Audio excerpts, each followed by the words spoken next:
fala que a economia brasileira cresce ou não cresce, comparando com outros países, em função das instituições. Dizem, em geral, que as instituições aqui são ruins, que tem custo no Brasil, que a coisa não funciona e que em outros locais funciona melhor. Então, comparo às vezes o Brasil com a China e diz que a gente toma uma goleada, perde, porque não tem produtividade, não tem competitividade, etc. Comparo com a Europa, comparo com os Estados Unidos, enfim. Eu tenho várias comparações possíveis e diz, viu como é diferente as instituições, mas ninguém explica o que é. A instituição, ela é resultado da interação dos homens, sua forma de pensar e sua forma de produzir suas ações.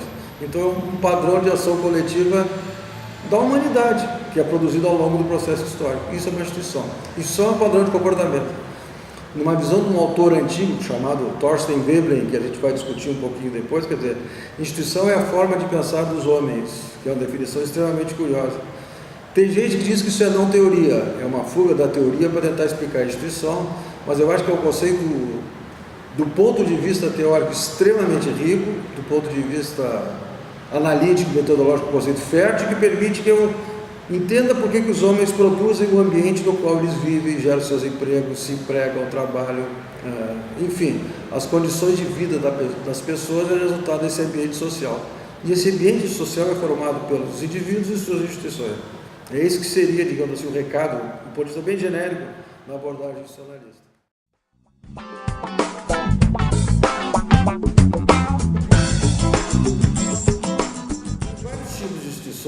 Tem organizações, as organizações são uma instituição, a firma é uma instituição, o mercado é uma instituição, o Estado é uma instituição, a Universidade Federal do Rio Grande do Sul aqui, ou a FURG são instituições, então elas atuam em diferentes ambientes.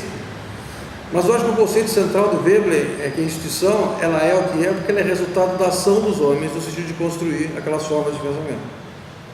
Então, por exemplo, se não fosse assim, a universidade, desde o período que foi formada, já na Idade Média, quer dizer, ela tem um papel de difusor e propagador do conhecimento. Isso é uma institucionalidade. Tem uma abordagem nova, que daqui a pouco nós vamos falar, que é a chamada Nova Economia Institucional, a NEI. E agora, gente, quando eu falar NEI, eu estou falando da Nova Economia Institucional. A NEI coloca que as instituições, uma definição importante de 3 referências que são Douglas North, Ronald Coase e Williamson, Oliver Williamson. Mas eles, em geral, veem instituições como regras formais e informais. As instituições, para a NEI, são regras que tomam formas diferenciadas e também são regras informais, que a sociedade vai produzindo e meio que conduz como padrão de comportamento. Essa definição da NEI se aproxima muito da do Veblen, mas embora eu acho que o escopo webleniano é mais amplo no sentido de tratar essas instituições. Então, o que elas são? Elas são muito fruto, percebeu? Da forma que eu estou definindo. Para a NEI, por exemplo, as instituições são muitas regras, formais e informais, que definem o jogo, a forma como o jogo é jogado. Para o Veblen, a instituição é mais ampla, é o padrão de comportamento humano. Quando eu digo Veblen, eu estou me lembrando, Veblen, Combs e Mitchell, são os antigos institucionalistas norte-americanos. Então, é a forma como os homens pensam e que produz mecanismos de ação coletiva. Às vezes, reiterando esses mecanismos da forma que os homens pensam, às vezes, retirando eles fora. As instituições, elas têm um duplo sentido. Elas podem funcionar e podem não funcionar. Elas podem dar certo, elas podem dar errado. Isso é perfeitamente possível na trajetória institucionalista do antigo institucionalismo. Já a lei, em geral, diz que as regras vêm para ficar e normalmente a instituição, eles estão abandonando um pouco esse conceito, mas normalmente a instituição está ligada a um certo padrão de eficiência. As coisas funcionam bem porque as instituições são boas. Na visão do Veblen, fica muito difícil definir o que é bom e o que é ruim. O processo que produz, historicamente, aquele ambiente institucional, sem saber se ele é bom ou ruim, ele vai sendo registrado no próprio andar da carruagem, vamos colocar assim. Então, essas seriam, às vezes, 2 diferenças entre as 2 escolas.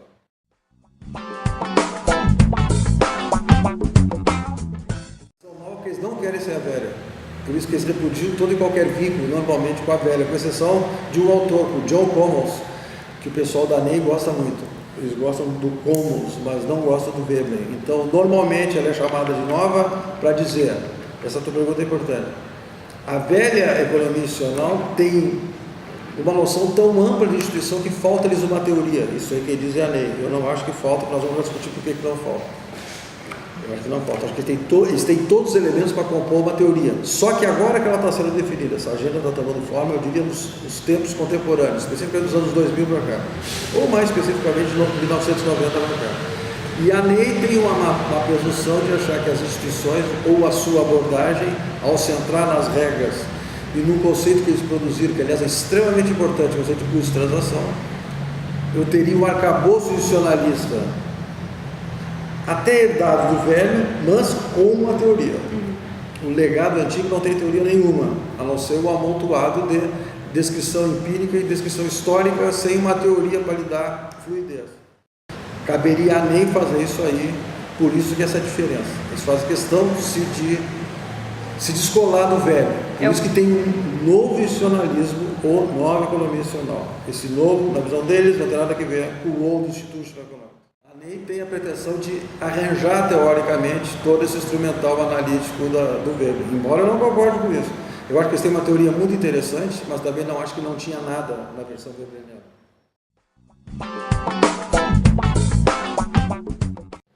Evolui na versão do old institution, do velho institucionalismo, evolui. E, aliás, é muito difícil separar a evolução da instituição. Aliás, esse é o conceito central na questão evolucionária. A Ney tem pouco vínculo, ela acha que a teoria está descolada do processo histórico de evolução.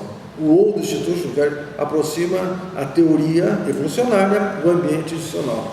Evoluir nada mais é do que o processo de mudança das estruturas. Evolução é um conceito que veio lá da biologia, né, da versão darwiniana do século XIX, e está tomando forma, eu diria, nas ciências sociais a partir de um autor que viu que tinha um nexo entre a versão evolucionária darwiniana, né, da evolução das espécies, da origem das espécies, com 3 preceitos fundamentais que ele saca lá na biologia e eles só vêm jogar para a economia. 3 princípios de variação, seleção e herança. Então, as espécies da biologia vivem em ambientes diferenciados, mas cada espécie tem o seu diálogo com o seu ambiente, e esse ambiente propicia adaptação, mutação, etc. Então, é esse processo de variação, mudança das estruturas, seleção e herança que permite as espécies evoluir. O Weber tenta fazer essa aproximação com as ciências sociais, especificamente com a economia, e via na sua época que a economia não estava enveredando para esse caminho. A economia estava cada vez mais, na visão do governo, enveredando para a otimização, percebeu? Para o cálculo da eficiência, para a ideia de ótimo paretiano, e tinha uma espécie de modelo hipotético. Não sei se estou sendo claro nesse ponto, porque eu estou resumindo muito, mas é um ponto extremamente relevante na visão do Weber, por isso que eu acho que o Weber tem uma teoria. Então, o modelo evolucionário do Weber, quer dizer, não levaria a economia necessariamente a um ponto ótimo de eficiência, otimalidade, como a economia quer fazer, criar a partir da visão neoclássica. A economia, para o Weber, não converge ao ótimo. Em segundo lugar, os indivíduos e suas preferências, na visão neoclássica, tá certo? Para dar a ideia da fluidez, a otimalidade, são dados, eles são elementos exógenos. Eles têm uma estrutura de preferência, de gosto já dada, como é na microeconomia convencional. Isso incomodava profundamente o Weber. Ele disse: eu não posso tratar os indivíduos como dados. Os indivíduos, assim como as espécies, percebeu? São ativos no processo de evolução, têm influência e são mutantes através do processo evolucionário, variação, seleção e herança. É isso que ele quer jogar na economia. Nós temos que entender o processo econômico, por isso que eu estou com a teoria do Weber. É jogar esse processo econômico, percebeu? Enquanto processo e não como ponto de ótimo, onde eu sofro mutações, adaptações sistemáticas que me levam, de forma processual, ao longo de um processo histórico, a diferentes trajetórias. A minha interação do indivíduo com o meio ambiente produz as instituições, e é isso que me carrega historicamente esse processo evolucionário. E esse processo institucional. As instituições, exatamente, é a forma de conduzir essa trajetória, por isso que é o conceito de path dependence, já deve ter visto falar, quer dizer, essa noção do path dependence está amarrada também nessa visão weberiana de mutação das estruturas. Para isso, ao contrário do pensamento neoclássico, os indivíduos são dados, em Weber, isso em 1898, os indivíduos têm que estar sujeitos a um processo permanente de mudança, portanto, a noção de inovação. Mudança tecnológica, que não estava muito claro no pensamento do próprio século XX, mas Weber tinha percebido isso. São elementos centrais da análise econômica. As firmas, as instituições, o agronegócio, os ambientes regionais, eles têm que estar permanentemente induzidos à mudança de estruturas. se eles ficam estáticos, produzindo resultado apenas da ultimalidade neoclássica tradicional, eu não consigo avançar nesse processo histórico. É aí que a ideia de inovação ela tem que ser um elemento central dentro da evolução das estruturas. Aí voltando à questão, incluindo o quê? As firmas, as organizações, os setores, os arranjos produtivos, a visão empresarial, a estrutura das organizações, todo esse processo tem que estar em permanente mutação e adaptação. Por isso que o conceito de inovação é tão central à análise. A tradição neo-schumpeteriana do Schumpeter introduz inovação e novas tecnologias como elemento central. Eu diria isso está presente na análise weberiana do antigo institucionalismo, por definição, sempre teve presente. Para mim também, a nova economia institucional incorpora a inovação tecnológica, mas muito mais no sentido de regras formais e informais que dão eficiência ao sistema. O processo weberiano contempla essa inovação, mas quando eu faço inovação eu não sei se ela vai dar certo, eu não tenho esse compromisso com a eficiência. Às vezes eu posso me dar muito mal, às vezes eu posso me dar muito bem. É o processo que importa. Eu acho que por isso que essa tua questão é fundamental.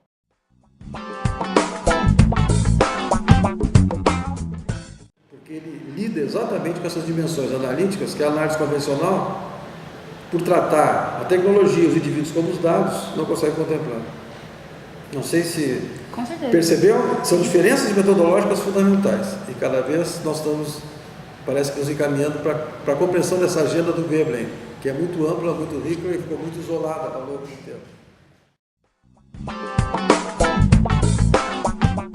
Em geral, esses autores institucionalistas, essa agenda está tomando forma agora. Eles, tal como o Veblen dizia, mas não é só o Veblen, todo o pensamento do século XX e também do século XIX, contemplável. Eu tenho que estudar não como as coisas são estáticas, mas como as coisas mudam.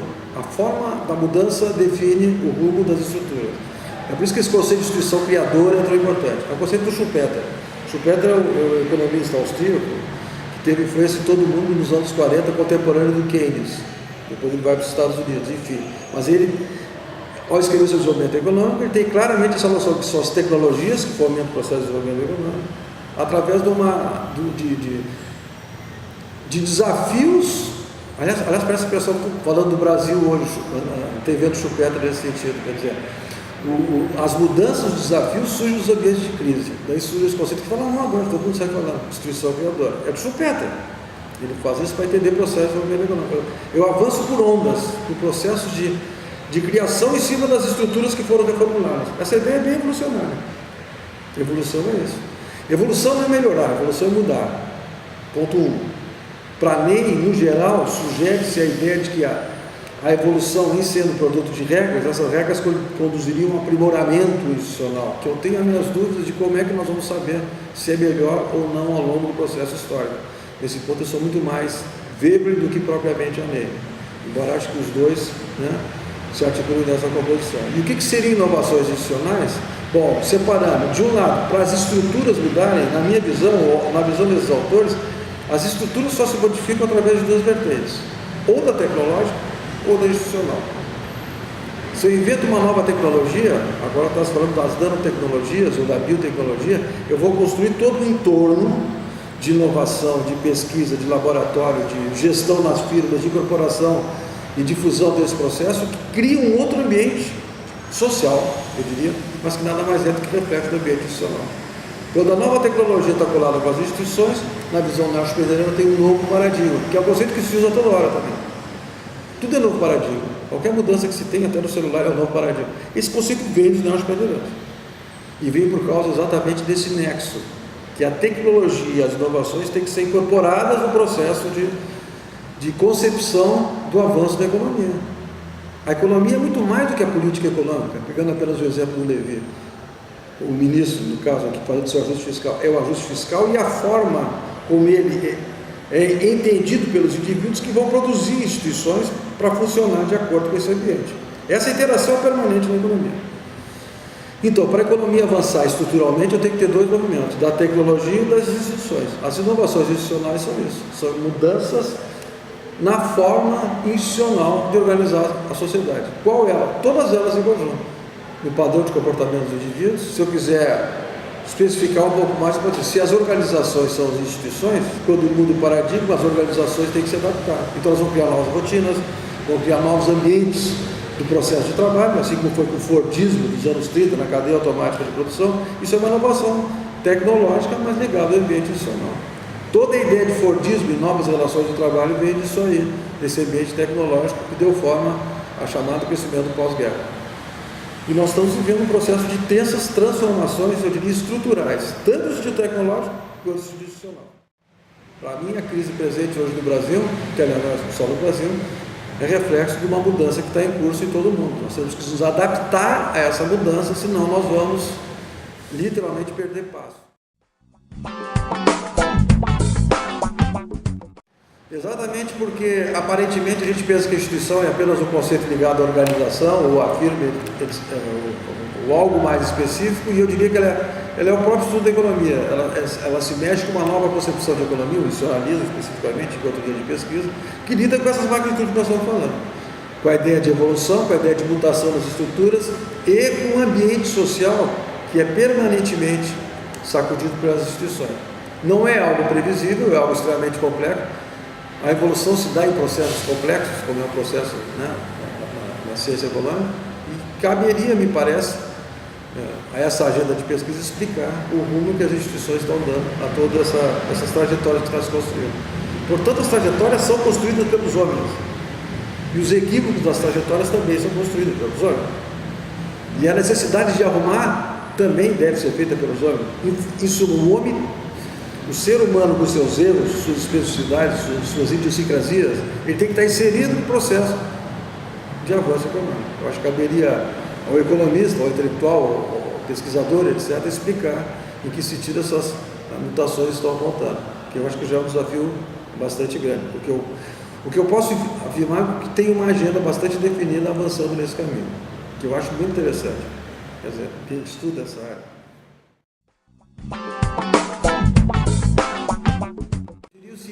Até quando eu comecei a estudar institucionalismo, é muito comum isso em economia. Eu não tenho uma corrente ou duas mais importantes, eu tenho o exemplo é bem evolucionário, é como se fosse uma selva. Eu tenho uma selva de abordagens habitadas por várias espécies institucionalistas. Cada espécie é uma abordagem. As mais importantes, eu diria, para mim, é a do Veblen, Commons e Mitchell, essa do antigo institucionalismo norte-americano, que ele vigiu do período do final do século XIX até mais ou menos 1930. Depois de 1930, ninguém mais fala de instituição. Parece que desaparece essa abordagem, que é o antigo institucionalismo norte-americano, Veblen, Commons e Mitchell. Vai ressurgir nos anos 60, na roupagem da chamada nova economia institucional, da Ney, que eu já falei, resgatando o trabalho do Ronald Coase, que você já deve ter visto, sobre a natureza da firma. Ele reinventa a natureza da firma, tira do ambiente neoclássico, cria uma firma completamente diferente que interage com as instituições e com as imperfeições do mercado. Ele escreveu esse artigo em 37 e ganhou o prêmio Nobel em 91. Tu vê um tempão que eles levaram para entender o artigo do Coase, fazendo uma ironia nesse sentido. Mas é um artigo que demorou mais de 60 anos para ser entendido e incorporado. Quando foi incorporado, virou Nobel. Até porque esse artigo consagra a nova economia institucional. Depois do Coase veio o Oliver Williams, que é um economista norte-americano, nessa área que formula a chamada teoria dos custos de transação, e o Douglas North, que é o mais famoso deles. Eu ficaria nos três, mas tem uma série de outros autores da nova economia institucional, que não é o caso de discutir aqui, Dempsey, Zalker, etc., que discutem aspectos dos custos de transação e como operam na economia. Essa seria uma segunda escola. A terceira escola que eu mais sou vinculado seria uma escola institucionalista, que eu não sei que nome dá, até porque os caras que a gente chama assim não gostam de ser chamados dessa forma, que são institucionalistas, não Ney, mas vinculados a Veblen. Eles querem se dizer weblenianos, mas eu acho que jogar Veblen nos dias de hoje fica difícil, porque evoluiu muito essa concepção, e esses caras, eu chamo em meus textos de neo-institucionalistas. Não é um bom nome, porque parece que é Ney, mas por outro lado, os distingue da Ney, porque eles são vinculados à abordagem do Veblen e à questão evolucionária. Se a gente for chamar esse pessoal de institucionalista evolucionário, eu acho que eles não ficariam bravos, porque essa é a ideia. Mas a Ney também tem um pouco de evolução no seu arcabouço teórico, embora eu acho que deveria ser mais explorado. Então, os autores dessa linha, basicamente, é o Malcolm Rutherford, Warren Summers e principalmente o Geoffrey Hodgson, que é o autor inglês que mais, me parece, avançou nessa área do institucionalismo webleniano em moldes evolucionários, que eu acho que é uma agenda em franca expansão, me parece, que tem trabalhos muito ricos em todo o mundo. Aí fica difícil identificar o local. porque eles estão organizando seminários em várias partes do mundo. Esse ano, em setembro, organizaram um encontro aqui no Brasil, ao Willi, lá no Rio de Janeiro. Então, esse grupo fez, a partir do Watson, essa articulação. Então, normalmente, esses centros de pesquisa em economia institucional trabalham em colegiados. São uma espécie, né, de trabalhos conjuntos a partir dos pesquisadores de ponta, que são essas referências que eu trabalhei. Mas tem outros institucionalistas mais isolados, como William Duggar, chamado institucionalismo radical, norte-americano também. Ele tem uma certa proximidade entre institucionalismo e marxismo, que é uma outra linha do institucionalismo. Tem a escola das convenções francesas, que se aproxima muito do institucionalismo, e a teoria da regulação da França também, dos anos 70, 80, que avançou muito na questão da crise, mas era uma escola que, na minha visão, bastante institucionalista. Então tem uma série de escolas. Tem artigo sobre isso, tem artigo que agrupa elas em dois grupos, tem 3 escolas próximas, botam os austríacos, a Ney e, por exemplo, a escola neoclássica, dentro de uma trajetória mais conservadora na visão da instituição, e aproxima, por exemplo, esse neo-institucionalismo com o antigo institucionalismo, com a regulação como uma outra vertente. Os autores fazem essa dicotomia. Eu acho muito interessante esse tipo de estudo, comparar em que medida elas, né, convergem ou divergem. Então é difícil de dizer que elas são 100% diferentes, por isso que o estudo é tão interessante, porque tem divergências e convergências. A própria noção de história em ambos é diferente, né? Numa história absurdista, como dizia Bebel, não preditiva, não teleológica. Nos outros, uma abordagem mais finalística, estilo Ney, eu teria uma ideia de otimalidade meio que subjacente, embora eles não explicitem isso, ao pensamento de como construir as instituições. Eu diria que é dessa vertente que sai essa ideia do custo do Brasil. Quer dizer, se tem no Brasil um custo muito alto, porque as instituições são ineficientes, se foram construídas de forma ineficiente, caberia rearranjá-las através do novo ambiente de regras e de comportamento social, meio que copiado dos países que deram certo. Isso no institucionalismo eu acho que é um elemento estranho. Eu estou forçando um pouco a barra, acho que vários autores discordam disso, inclusive Douglas North, mas no geral essa ideia de custo do Brasil está imbuída desse raciocínio de uma espécie de otimalidade. Eu estou prevendo ex ante o que vai acontecer ex post. Para mim esse raciocínio não é institucionalista. Eu não tenho condições de prever um ambiente evolucionário, pelas razões que a gente já colocou. Embora nada implique que eu arrume as instituições e tente, obviamente, diminuir esse custo do Brasil, mas eu tenho que definir muito bem o que é isso.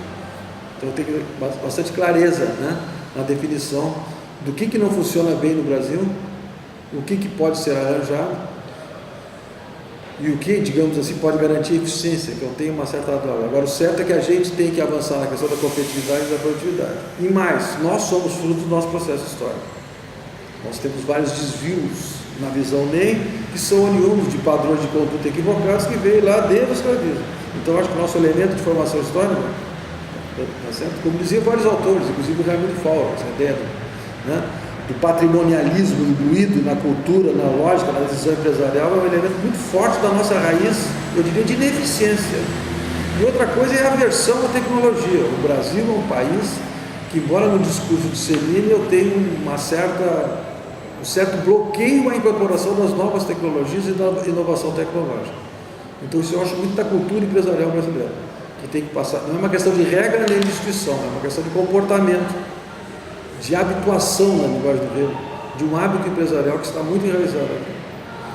Talvez pela herança da substituição de importações, a decisão de inovar, de avançar e de produzir decorre muito do Estado ir na frente, enfrenta os custos, enfrenta os desafios, depois que a coisa está pronta, vai para o setor privado avançar, coisa que não segue esse padrão em outros países. No geral, a busca ela é generalizada, principalmente no setor privado. Então, eu acho que seria esse o elemento para não sair criticando apenas o custo do Brasil, como resultado do custo social, de ineficiência nacional por definição, mas do próprio ambiente que a economia foi formada.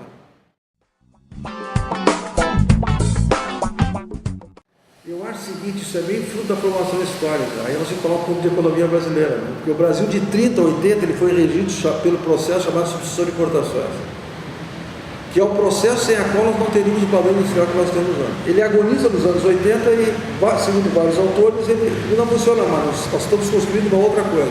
Essa outra coisa não está clara.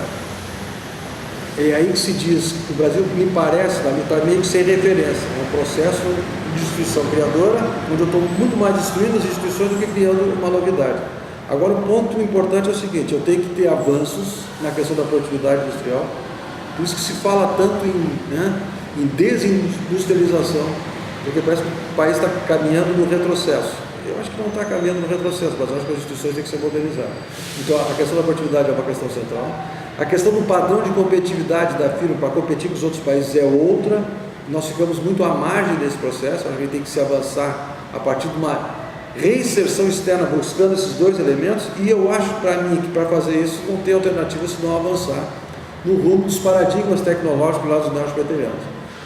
Quando muda um paradigma no mundo, esse paradigma ele dá sinais de que as janelas de oportunidade vão se dar nesse âmbito que as novas tecnologias estão se despontando. Eu acho que apesar do discurso e da retórica do Brasil se fala muito disso, mas se entende pouco dessa noção. Eu acho que um espaço para nos modernizarmos é tentarmos inserir esse novo paradigma calcado na tecnologia da informação, que já está entrando em desuso, com essas nanotecnologias, com as biotecnologias, enfim, uma nova engenharia de materiais, todo um novo padrão da tecnologia que vai certamente criar inovações institucionais no âmbito da organização do processo de trabalho, do papel do Estado, do desenho da forma das pesquisas, no trato, a questão do gerenciamento, etc., na forma de gestão, que são os grandes desafios. Eu acho que só olhar o passado e ver ineficiências do Estado não vai levar a lugar nenhum, a não ser eternamente fazer ajuste fiscal, retomar, controlar a inflação. A inflação é um hábito, e ela é um hábito que explode quando o país vê as suas fronteiras de expansão econômica fechadas. Eu acho que a gente tem que procurar ver novas alternativas em novos setores que se tem aqui, potencialmente muito ricos. Viria essa questão de vocês aí nesse setor de pesquisa que a PUC está fazendo. Enfim, essa questão do agronegócio é um setor extremamente interessante para esse tipo de oportunidade. Então, eu vejo como uma alternativa potencialmente rica para construir novos padrões de crescimento. Eu não posso criar um novo a partir do velho. Eu tenho que ver novas alternativas, à la Schumpeter, gestão criadora, para que o desenho institucional acompanhe esse legado. Aí as pessoas possam se incorporar, avançar, conhecer, produzir, criar aprendizagem, ou seja, é um processo de conhecimento sistemático ligado a essa novidade que as tecnologias trazem. Não é um processo automático, é extremamente difícil, mas ele é importante. Eu deslumbro janelas de oportunidade que vão se abrindo à medida que o processo vai avançando. Se eu não permito que ele avance, isso nunca vai acontecer. Eu acho que se ele for tratado como algo isolado, ele não vai construir elos institucionais. Eu acho que ele tem que ser visto como uma estratégia de crescimento importante, mas para isso aconteça, eu acho que o país também tem que procurar vislumbrar para onde que se vai crescer. Eu acho que falta um desenho nacional. Nós vamos crescer produzindo automóvel? Se o modelo é o modelo anterior, provavelmente esse modelo de produção do automóvel não vai nos levar a lugar nenhum que já se exauriu. Então nós temos que ver novas frentes ligadas às mudanças de paradigma, de novas tecnologias. Pode ser automóvel, com trator, com ferrovia, com o potencial do agronegócio mais modernizado, com questão de sustentabilidade, com questões ambientais, que desafiam em conjunto todo um novo desenho. E aí eu acho que o agronegócio tem um papel fundamental, até estratégico, nesse novo desenho que tem que ser construído. É muito difícil dizer que é o setor por si só que vai conduzir o crescimento. É ele e o ambiente que vai ser construído no seu entorno. É isso que vai formar as instituições. O quadro institucional ele nunca é previsível. E nunca tem copiado um país para outro. Eu não posso copiar porque a minha formação histórica vai moldar ele, a imagem e semelhança dessa formação histórica. O que eu estou querendo dizer é que essa formação histórica tem que avançar junto com os desafios tecnológicos dos nossos tempos. Me parece que esse é o grande norte para se montar uma espécie, como já teve no Brasil lá nos anos 50 o plano de metas do Brasil hoje. O que se quer com o país? Me parece que nós estamos com falta de visão nacional de longo prazo. E essa questão do agronegócio parece que está colada aí. Ou seja, não são os mercados que vão dizer onde é que vai avançar o agronegócio, mas é a sua inserção numa diretriz nacional de crescimento econômico. E essa diretriz, para mim, tem que estar colocada. Isso é uma questão recorrente na economia, muito interessante. Crescer não é apenas ter salto no PIB, tá certo? O produto interno bruto ano após ano. Nós estamos, por exemplo, nos últimos 2 anos em fase de crescimento. Os economistas chamam de crescimento negativo, crescer para baixo. Mas não é complicado, porque a renda, a população continua existindo, se alimentando, etc. E cada vez menos pessoas têm renda para gerir esse processo. Isso aí é muito complicado. Crescer é aumento do PIB, mas desenvolvimento econômico é algo muito mais qualitativo. É o aumento do PIB, perceberam? Traduzido em aumento da renda, ganho de qualidade de vida. O índice, esse IDH, é um índice extremamente moderno e interessante que associa desenvolvimento humano a todo um padrão de crescimento econômico per capita. Enfim, nós temos que conjugar a articulação do crescimento e desenvolvimento se dá exatamente numa ótica não apenas quantitativa do crescimento, mas no âmbito qualitativo. É aí que entra essa relação fundamental em instituições de desenvolvimento econômico. As instituições estão coladas ao processo de desenvolvimento econômico. Eu não posso ter um desenvolvimento econômico como é que eu vou dizer, favorável, positivo, tá certo? Com o ambiente institucional deteriorado. Isso aí, as duas coisas têm que avançar mutuamente. Crescimento econômico e idem. Então eu vejo uma articulação, é quase que uma simbiose entre essas três noções. Uma precisa da outra para a coisa poder avançar. Aliás, é isso que diz o Douglas North. Os países que têm melhores performances, diz ele, nos livros recentes dele de 2005, é a forma como eles operaram essas inovações institucionais nesse ambiente de crescimento e desenvolvimento. Não tem receita, cada um vai construir a sua. Até porque ele não tem a pretensão de ter receita nesse sentido. Tamanha a complexidade dessa coisa. Mas entender essa dimensão, me parece que esse seria o desafio. Avançar inteligentemente na construção desse processo. Eu tenho que ter estratégias, avanços, ganho de competitividade, aprendizagem, conhecimento, desenvolvimento humano, tudo em conjunto. O crescimento econômico é tido como algo macroeconômico, a macroeconomia do crescimento econômico.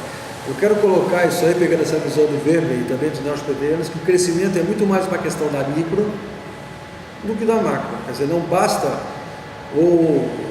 a presidente, ou o governador, ou o ministro da Fazenda dizer agora nós vamos crescer porque temos um programa macroeconômico de crescimento. Isso é importante. Mas crescer macroeconomicamente sem uma adesão dos indivíduos a esse programa é condenar esse programa ao fracasso. É isso que tem muito da visão institucionalista. A visão institucionalista surge dos indivíduos, como o Weber dizia. Por isso que o indivíduo é tão importante. Ele não pode ser tido como dado. Eu faço um programa macroeconômico bom e todo mundo vai seguir porque, tá certo? Eu tenho uma capacidade de convencimento à nação e levá-la ao crescimento econômico. O institucionalismo não pensa assim, na minha visão pelo menos. O institucionalismo é um casamento da micro. O que é a micro? É as firmas, os indivíduos, seu processo de tomada de decisão. Eles têm que captar essa informação que está sendo codificada do ambiente macro, da política econômica, do ministro, enfim, da gestão da tecnologia e adaptar ao seu ambiente na instância microeconômica para funcionar. Se há essa interação, eu digo, nós construímos um ciclo virtuoso. Então eu tenho indivíduo em sintonia com a instituição. E esse processo pode gerar crescimento econômico. Isso é uma sintonia micro com a macro, da parte do todo, tá certo? O indivíduo e a estrutura funcionando em sintonia com o crescimento econômico. Essa estrutura de consenso, ou essa convenção, vamos chamar assim, que produz crescimento econômico. Entender em que dimensão nós estamos e fazer esse link da parte para o todo. O crescimento é isso. Então é mais completo do que apenas uma receita. É mais completo do que apenas reduzir a taxa de juros. É mais completo do que mexer apenas na taxa de câmbio. Embora isso seja importante, o câmbio, o juro é importante, mas não é tudo. O tudo é essa sintonia institucional da parte para o todo, ou do indivíduo para as instituições, que tem que estar, eu diria, acoplado, inserido nesse processo. É um processo conjunto. Por isso que é processo. Não é questão de chegar num ponto ótimo de ideal. Nós vamos crescer 5% ano que vem. Isso é algo totalmente hipotético ou dedutivo para chegar a isso. Tem que ter uma articulação histórica e institucional para que esses resultados sejam alcançados.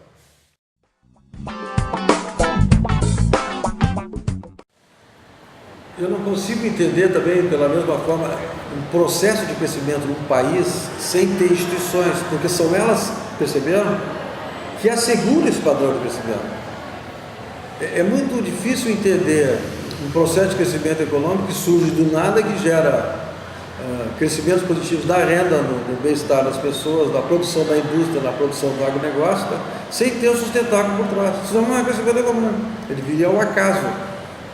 Então essa articulação ela é buscada, assim como dizem os autores da tradição institucionalista e dos neopederianos, quer dizer, assim como a tecnologia, na visão neoclássica, a tecnologia é exógena, uma forma de modelar, digamos assim, as equações de crescimento econômico, a tecnologia é dada como elemento externo que eu codifico ele entrando em determinadas fases. No modelo marspeteriano, a tecnologia ela tem que ser buscada. A tecnologia é um processo de busca, é o searching, como ele chama. Eu busco tecnologia e, em função dessa busca, eu crio adaptações, percebeu? Na minha rotina de trabalho, na forma organizacional das firmas, de tal forma que eu capte essas inovações que me traduzem em tecnologia e ganho de produtividade e crescimento econômico da firma. Esse mesmo ambiente tem que ser jogado em termos nacionais. Então não tem como crescer sem inovar, sabendo que a inovação se dá em duas instâncias: no ambiente da tecnologia física, estritamente, e no ambiente da tecnologia no sentido institucional. Essas coisas têm que estar casadas. E é isso que gera crescimento econômico. Portanto, não tem como entender crescimento sem as instituições. Senão, o que seria que gerasse crescimento? Algo ao acaso, algo fortuito? Não, é um processo de busca, que toma uma forma institucional em determinado período, em determinado país, em determinada região, percebeu? Em determinado período do tempo, que gera resultados positivos. Esse resultado é coletivo, como são as instituições. Essa noção, por sinal, é bem weberiana. O resultado da institucionalidade é sempre coletivo, para o bem ou para o mal. Então é esse ambiente que produziu esse desenho. Então me parece que são elementos indissociáveis. Isso eu acho que é um elemento também dessa agenda de pesquisa. O crescimento tem que ser entendido como resultado e interação do ambiente institucional. As instituições produzem crescimento, ou deixam de produzi-lo, em função das circunstâncias históricas que está se vivendo. Às vezes, aparentemente, a gente pensa que não está crescendo. Eu até estou pensando muito no Brasil hoje, né? Está faltando um ambiente institucional adequado para crescimento econômico, mas às vezes a gente pensa o seguinte: será que nós não estamos passando por uma espécie de depuração institucional? Uma chupeta, destruição criadora, etc. Toda essa questão de Lava Jato, de passar o país a limpo, de repensar a questão da política, que está junto com a questão da economia, que está tudo muito complicado. Isso aí, será que não seria um resultado importante de uma mutação, né, do processo de redefinição das estruturas que a gente está construindo? Eu acho que sim. Eu acho que a coisa tem que ser vista por aí. Portanto, eu não vejo como algo ruim, eu vejo como algo positivo, porque é um processo que está sendo desencadeado.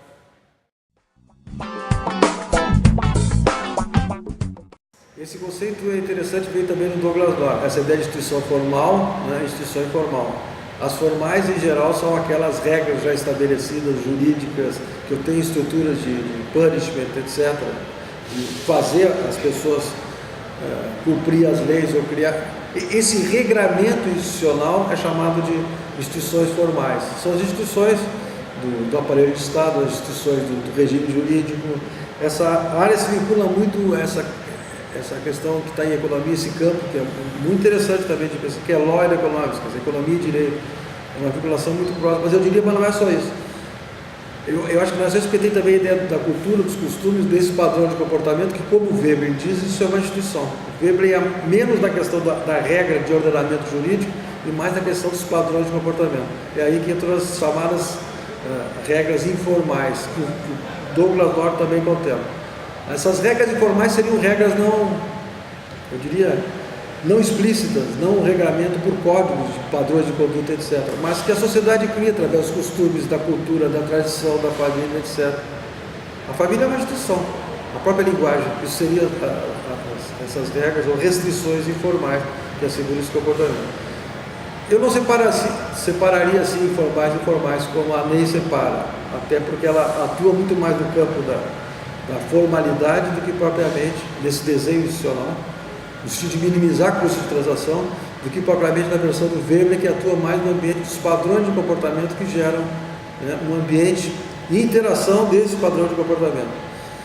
Então eu acho que as duas são importantes e as duas têm que ser, como é que eu vou dizer, estudadas, entendidas, para que se possa estabelecer esse cenário de avanço de crescimento econômico, não apenas na macro.